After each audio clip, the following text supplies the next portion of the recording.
Um estudo bastante interessante é o que diz respeito às duas testemunhas que surgirão durante a grande tribulação, mais precisamente no meio do período. Sua apresentação e ministério estão expressos no capítulo 11 de Apocalipse.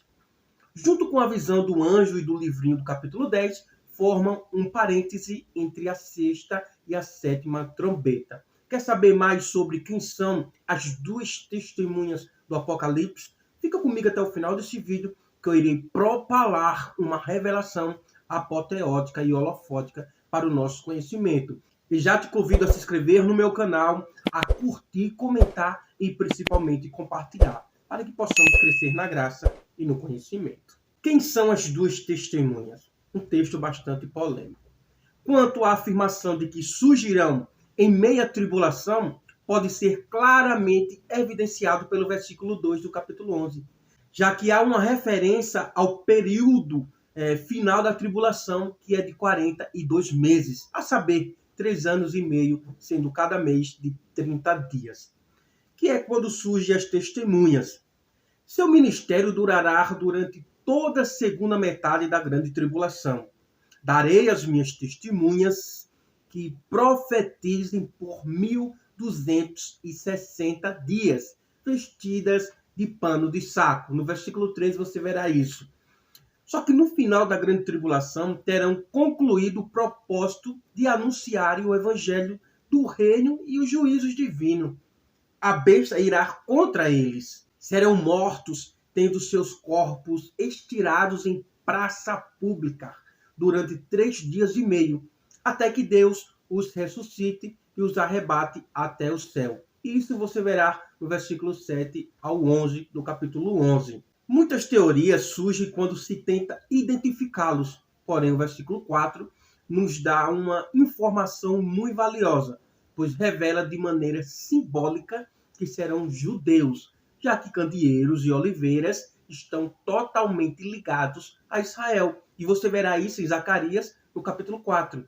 Só que o versículo 5 do capítulo 11 de Apocalipse caracteriza o ministério como sendo profético.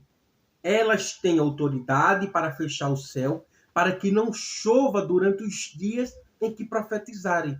Tem autoridade também sobre as águas, para convertê-las em sangue, bem como para ferir a terra com toda sorte de flagelos, tantas vezes quanto quiserem. São chamados de profetas, no versículo 10.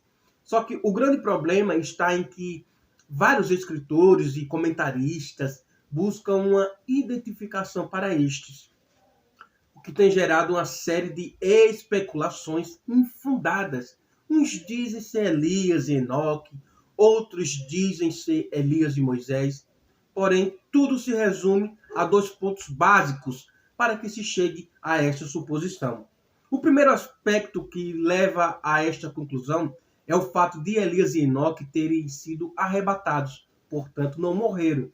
O segundo ponto defende ser Elias e Moisés, baseando-se nos milagres apontados no texto, no versículo 11, que são semelhantes aos feitos pelos 2 profetas no passado. Bom, eu prefiro a posição que não identifica as 2 testemunhas. Bom, como assim? Eu prefiro reconhecer como sendo apenas 2 homens que Deus encherá do seu espírito para que lhes sirvam como profeta durante o período tribulacional. Em defesa desta afirmação, podemos refutar as 2 possibilidades que eu acabei de falar aqui, sem muita dificuldade. Nem é Enoque, nem Elias, e nem é Elias e nem Moisés. Bom, vejamos.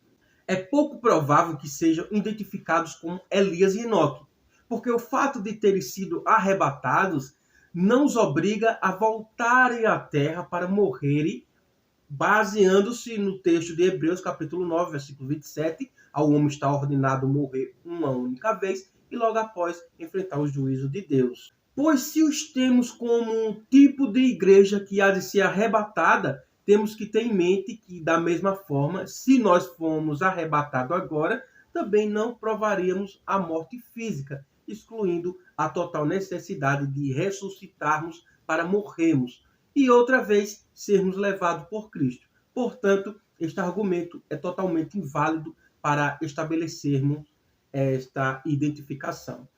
Não sei se você já ouviu falar, mas Enoque ele é um tipo da igreja arrebatada, tanto Enoque como Elias. Então, se ele é um tipo da igreja arrebatada, como que a igreja vai ser levada e depois trazida novamente à terra para passar por uma grande tribulação?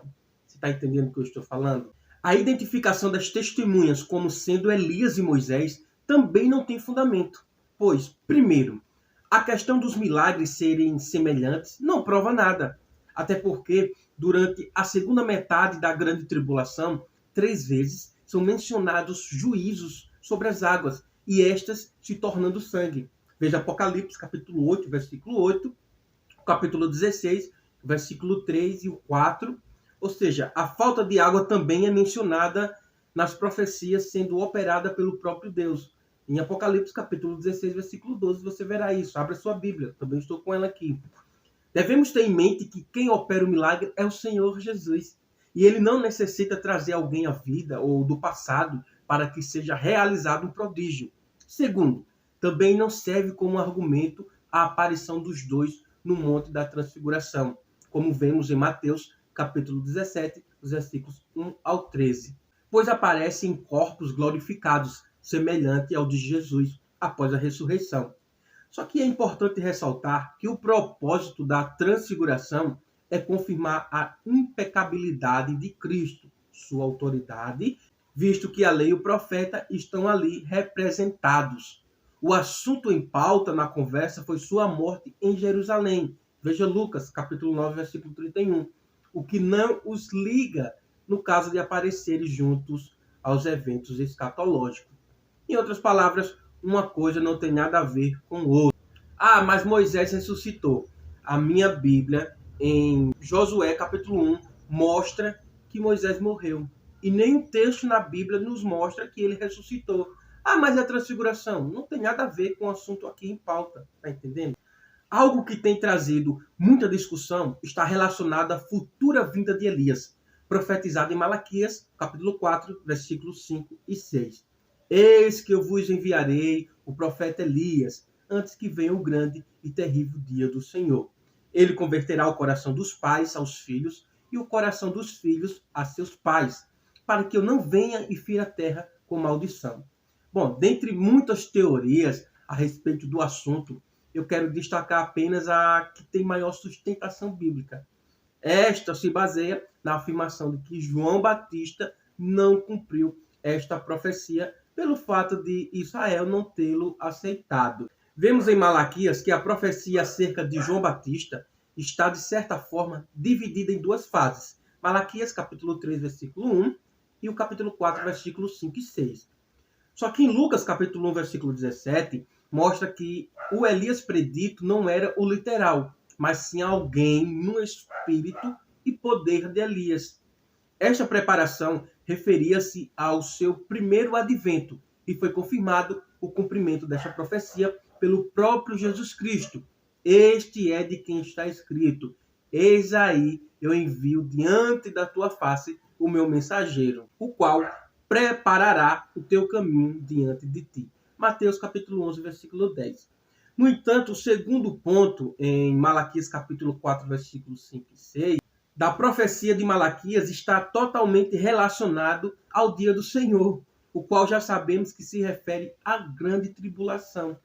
A promessa diz que Elias será enviado antes que venha o grande e terrível dia do Senhor, a fim de preparar a geração que vivesse no tempo final. Ele converterá o coração dos pais aos filhos e o coração dos filhos a seus pais. Podemos concluir, então, que isto ainda não aconteceu. O que deu errado para que a profecia não se cumprisse? Bom, numa resposta aos seus discípulos, Jesus dá a entender o que aconteceu. E se o quereis reconhecer, é ele mesmo, Elias, que estava para vir. Mateus capítulo 11, versículo 14. O que Jesus quis dizer aqui foi que se a nação quisesse reconhecê-lo como o Elias profetizado, automaticamente o reconheceria como Messias. Assim, o reino seria instituído, os inimigos julgados e Israel seria restaurado. A questão é que isso não aconteceu. Ou seja, não o reconheceram como o que cumpria a profecia, fazendo com que esta parte ficasse pendente. Em Mateus capítulo 17, versículo 10 e 11, o assunto volta à tona e Jesus é enfático na resposta aos discípulos. Mas os discípulos o interrogaram: por que dizem, pois, os escribas, ser necessário que Elias venha primeiro? Então Jesus respondeu: de fato, Elias virá e restaurará todas as coisas. O versículo seguinte vem reafirmar o que ele já havia dito anteriormente. Eu, porém, vos declaro que Elias já veio e não o reconheceram. Sendo assim, João não pode cumprir toda a profecia. Ele mesmo, ao ser perguntado se era Elias, disse que não. Então lhe perguntaram: quem és, pois? És tu Elias? Ele disse: não sou. Veja o Evangelho de João, capítulo 1, versículo 21. Bom, qual a conclusão de todo esse nosso estudo aqui? Qual é a conclusão que nós chegamos, já que não identificamos essas duas testemunhas? Já que sabemos que parte da profecia de João Batista foi cumprida parcialmente, porém ainda falta outra parte. A conclusão que chegamos é que haverá um ministério profético futuro que deverá cumprir em sua totalidade a profecia de Malaquias. Entretanto, esse futuro Elias não precisa ser literal, pois Jesus demonstrou, reconhecendo em João o Elias predito, que este será alguém no espírito e poder de Elias. Por isso que é muito importante nós interpretarmos o Apocalipse de forma literal, exceto quando realmente o texto estiver pedindo para ser interpretado simbolicamente. Bom, esse foi o nosso estudo. Se você gostou, curte, comenta e compartilha. E não esquece de se inscrever no nosso canal, que todos os dias nós temos conteúdo novo. Alguma dúvida? Deixa aqui nos comentários que eu responderei a todos. Fiquem todos na paz de Cristo, que excede todo entendimento.